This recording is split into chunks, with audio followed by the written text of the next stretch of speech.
ये कोई कहानी नहीं है, ये कोई स्लोगन या नारा नहीं है, ये सच्चाई है। हमारे पूर्वजों ने पहाड़ को मिट्टी में मिला के उसे खेत बना के वह धान उगाने का काम किया।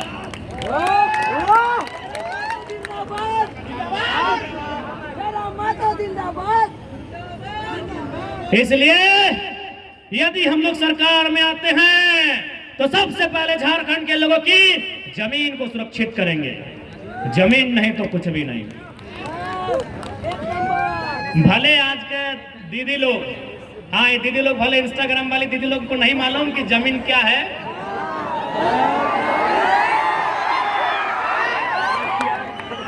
हाँ मुस्कान दी आपको भी बोल रहे हैं।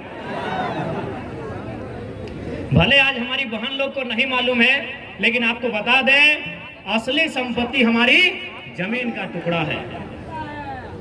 क्योंकि दीदी आपके गर्दन में जो सोना है वो चोरी हो जाएगा। आपके हाथ में जो मोबाइल है आईफोन का 1,20,000 वाला, ये टूट जाएगा, ये खराब हो जाएगा।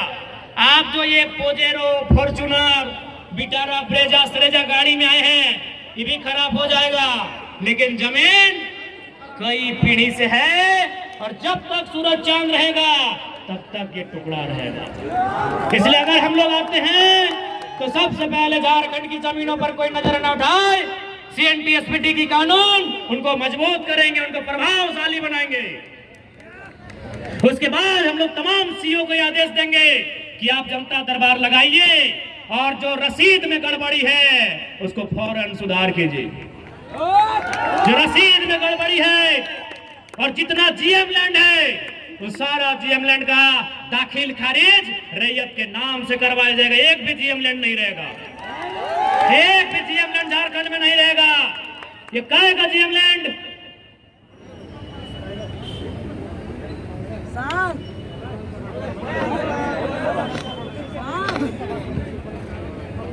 काय का GM लैंड? आप भारतमाला योजना यहीं आपके रामगढ़ से होकर जाएगा सड़क। उत्तर प्रदेश में 22 किलोमीटर, बिहार में 150 किलोमीटर, झारखंड में 150 किलोमीटर, बंगाल में 242 किलोमीटर। GM लैंड सिर्फ झारखंड में मिला है। काहे? यहाँ के नेताओं के नेतृत्व में, इनके दिमाग में आइडिया नहीं, भूसा भरा हुआ है। पता कर लीजिए, भारतमाला प्रोजेक्ट पता कर लीजिए। Uttar Pradesh 22 kilometre, Bihar 150 kilometre, Jharkhand 150 kilometre, Bengal 242 kilometre. GM land कहीं नहीं मिला है, मिला है तो मामूली मिला है, लेकिन झारखंड में आधा से ज्यादा मिला है। यानी इसका मतलब GM लैंड आपके बाप का है। बस क्या था कि आपने दाखिल खारिज नहीं करवाया, उसकी जमाबंदी चकबंदी जो होता है रसीद काटने की प्रक्रिया, आपने वो नहीं किया। इसलिए झारखंड में अगर हम लोग गवर्नमेंट में आते हैं एक भी GM लैंड नहीं रहेगा। वहां के जो लोग हैं ग्राम सभा किया जाएगा, ग्राम सभा के लिए अधिकारी डिप्यूट किया जाएगा और उस GM लैंड का रसीद कटवाया जाएगा। अभी देखिए क्या होता है, जैसे कोई कंपनी को दुलमी प्रखंड में जमीन चाहिए फैक्ट्री लगाने के लिए। अब रैयत अगर जमीन नहीं देना चाहता है वो GM लैंड को टारगेट करेगा। सरकार तो जानबे करते हैं दलाल है, पूंजीपति का नेता विधायक दलाल होता है उनका। वो क्या करेगा, GM लैंड को लेगा। पहले वो कंपनी कहां बैठेगी, GM लैंड में। उसके बाद आपको इतना परेशान किया जाएगा, आपको इतना सताया जाएगा और लास्ट में पुलिस के डंडे से आपका जमीन जबरन लिया जाएगा। उदाहरण मांडू, बुढ़ा खाप और रामगढ़ की कहानियां हैं। आप नहीं भी देंगे तो GM लैंड में आके कब्जा करेंगे, वो जंगल झाड़ी लैंड में आके कब्जा करेंगे और धीरे धीरे रैयत के जमीन को लेने का काम करेंगे। क्या झूठ बोल रहे हैं? रामगढ़ और मांडू से ज्यादा इस दर्द को कोई नहीं जानता। इसलिए जमीन में जो नजर गड़ाएगा उस नजर को हम लोग तीर धनुष से बीत देंगे। दूसरा, जो आज लगातार युवा परेशान है, आज छात्र परेशान हैं, उसके लिए हम लोग एक मजबूत स्थानीय नीति और उसके आधार पर एक नियोजन नीति लेके आएंगे और साथ ही साथ एक सरल और सुलभ सिलेबस भी लेके आएंगे। अभी का सिलेबस लोग इतना मोटा बना दिया है जितना दिमाग में अटेगा नहीं। आज रामगढ़ सीसीएल का एरिया है ना, आपकी नई जेनरेशन में कितने लोगों को सीसीएल में नौकरी लगा है? बाप दादा को भूल जाइए, जमीन के बदले नौकरी हुआ है। रामगढ़ में रजरप्पा में हमारे ही लोगों का नौकरी हुआ है जमीन के बदले। वे लोग इस मीटिंग में आए भी हैं। मैं उनसे सवाल करूंगा कि आपने जमीन देके तो नौकरी लिया है, लेकिन नौकरी करते करते कहां कहां जमीन लिया है, हमको हिसाब दीजिए। कहां कहां लिए? ए पंकज दा पप्पा, कहां कहां जमीन ले लो, कहां कहां ले लो, हमरा हिसाब दे। आपने जमीन देके तो नौकरी ले लिया 40 साल के लिए, नौकरी करते करते कहां कहां जमीन लिया, हमको हिसाब दीजिए। इसलिए हम लोग सबसे पहले झारखंड की जो जमीनें हैं जिन पर लगातार कंपनी का आतंक मच रहा है, उन जमीनों को सुरक्षित करेंगे। और सबसे जैसे ही गाड़ी में बैठे हमारा रोकर बीच कोई बातचीत ना, जैसी गाड़ी में बैठ लिए वो इतना जबर एगो लिफाफा मतलब एगो बहुत बड़ा बंडल लगले हमारे हाथों में फेंक दिले, इतना बड़ा था, पीला रंग का कवर था, इतना मोटा था, हमारे हाथ को नहीं मालूम, क्योंकि आज तक जिंदगी में उतना पैसा देखे नहीं और देखना भी नहीं चाहते हैं। लेकिन हाँ, चूंकि हम बचपन से पढ़ाई लिखाई बड़ी ईमानदारी से किए हैं, बैग टांगे हैं, किताब लेके चले हैं, वजन 2 केजी से 2.5 केजी था। यानी जो पैसा हमारे हाथ में रखा गया था उसका वजन 2 केजी से 2.5 केजी था। हमने 2.5 सेकंड का भी लेट नहीं किया और रिटर्न उनको वापस दे दिए और बोले आप जनता के साथ अच्छा कीजिए, हम आपके साथ अच्छा करेंगे। तब हमरा समझ में ले यार कि हम अभी कुछ नहीं है, तब हमरा समझ में ले कि झारखंड लूटल कैसे जा है, कि हम अभी कुछ नहीं है, हमार पार्टी से एगो विधायक नहीं बनल है और हमरा 2 केजी 2.5 केजी के नोट।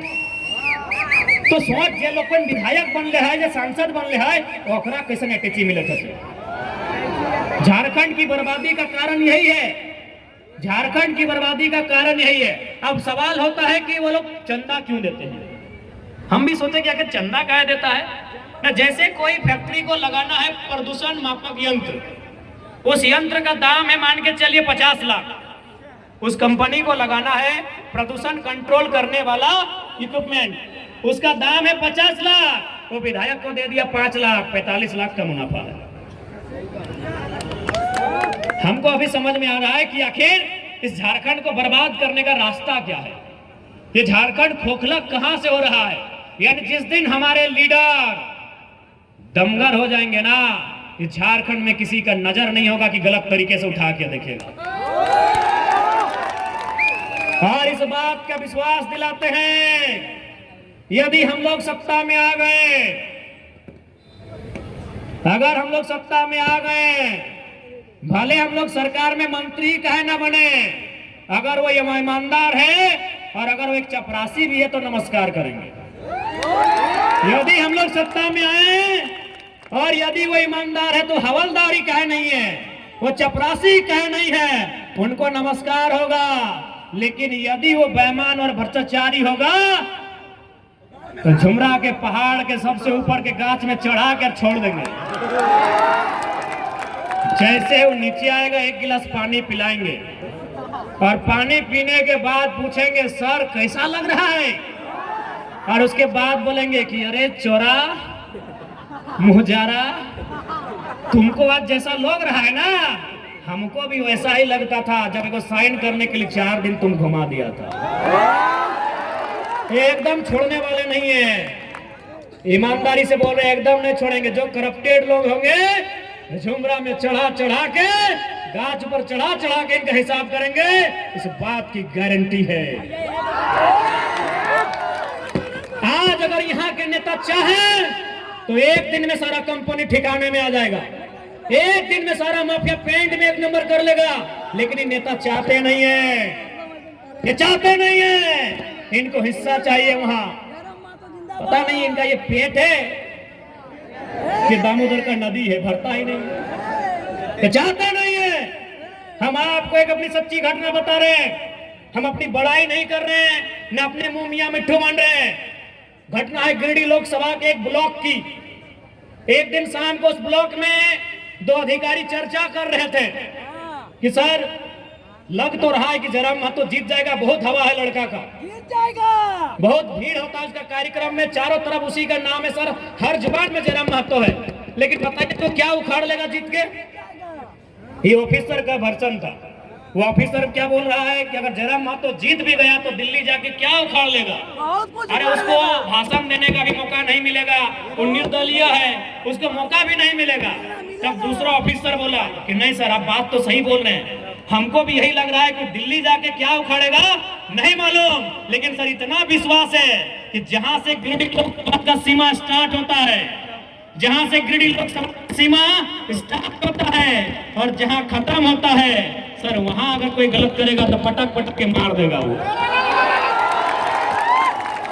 सर उसका भाषण सुने हैं कि नहीं सर? सर स्कॉर्पियो में जब खड़ा होता है ना सर, तो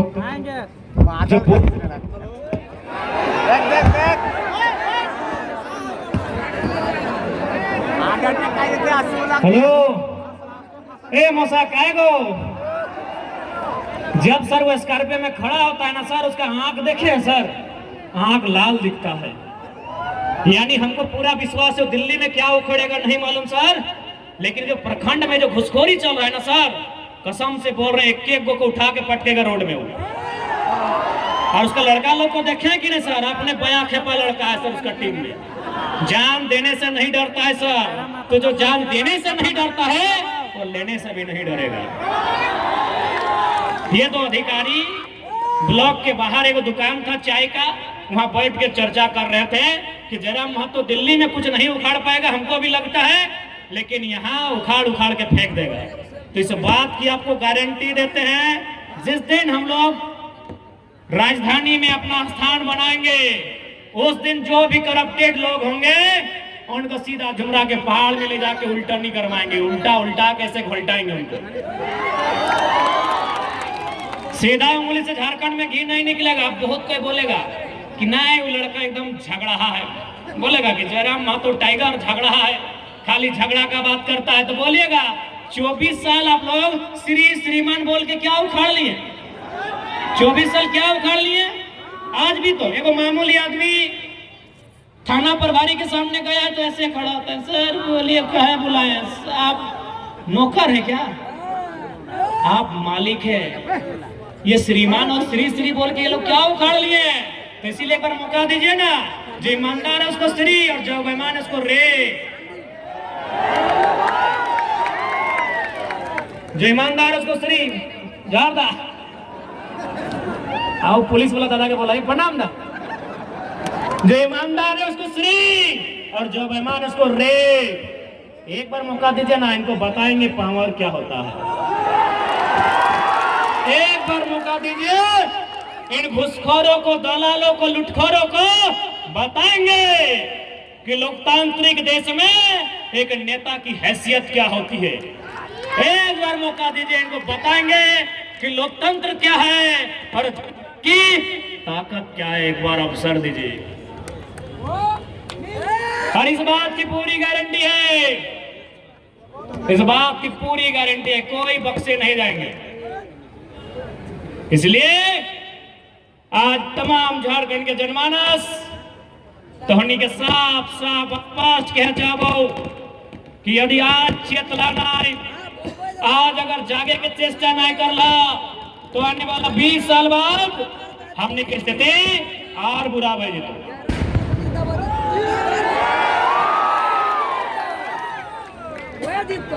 अच्छा एक बात बताओ, यहाँ कितना धन है जकर राशन कार्ड में नाम है? अरे हमरो मैया के लाजवे की बात है, बहुत इंपॉर्टेंट बात बोल रही हो। राशन कार्ड कितना किलो चार मिला है? 5 किलो।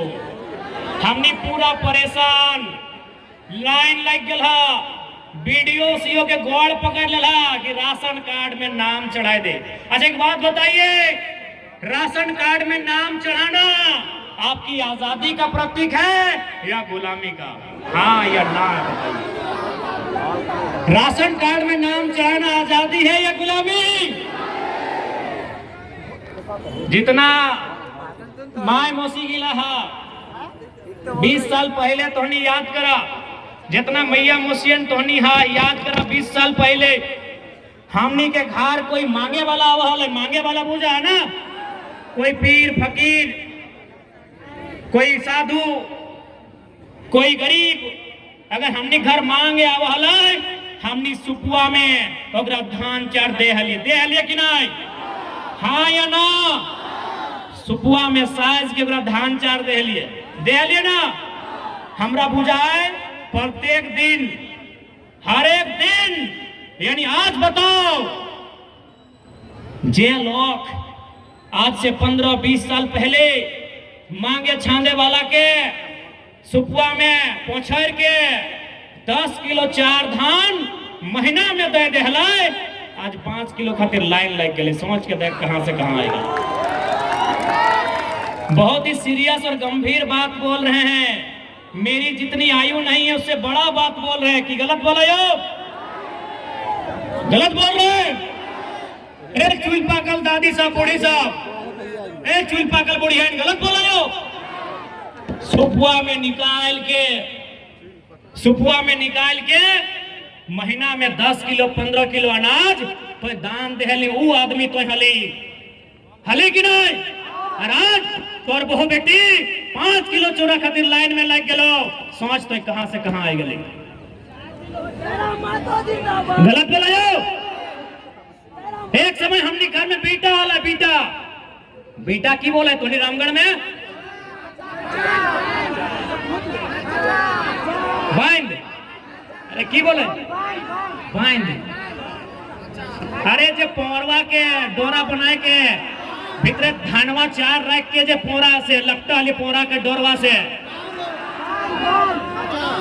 खाचा पाचा जे बोला है हमने बीटा बोला यो बीटा, धनबाद बोकारो गिरिडीह में बीटा बोला यो, रामगढ़ वालन की बोले ठीक हो जे बोले हैं। अब बताओ आज तोहनी घर में कई गो बेटा हो? कई गो बेटा हो? कई गो? बता कहां आई गली? ड्राम हो ड्राम, कहां चल गली बताओ? आज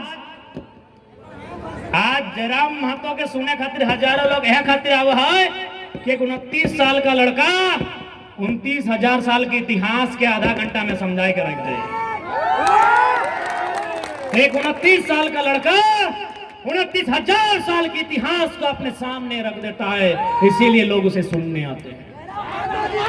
कि गलत बात बोल रहे हैं भैया। हम 5 किलो चावल दान देते थे सीना ठोक के, अभी सूप में देते थे। सूप में कहा दे मालूम हो? बहुत कोई देखिए डूबी में देते रहा है, लेकिन हमने सूप में दे ली। सूप के मतलब क्या मालूम हो ना? सूप के मतलब है एक संदेश कि लिए वाला और दिए वाला दियो हमेशा परिपूर्ण रहे, यानी जो दे रहा है ओहो परिपूर्ण रहे और जो ला रहा है ओहो परिपूर्ण रहे। इटा सूप के मतलब है वह है। हम उस दौर के लोग हैं, हम उस नस्ल के लोग हैं कि सूप में 5 किलो चार दान देते थे, आज लाइन में लग के ले रहे हैं। सोचिए कि हमारे साथ क्या साजिश हुआ है, सोचिए हमारे साथ क्या छल हुआ है, सोचिए हमारे साथ क्या कपट हुआ है, सोचिए हमें कितना लाचार और बेबस बनाया गया है कि 5 किलो चावल के लिए हम परेशान हो गए। एक कहावत सुन ले हवा कि अरे मुजारा कहाँ गेला? पहाड़ धंसे गेला कि रे खाई ले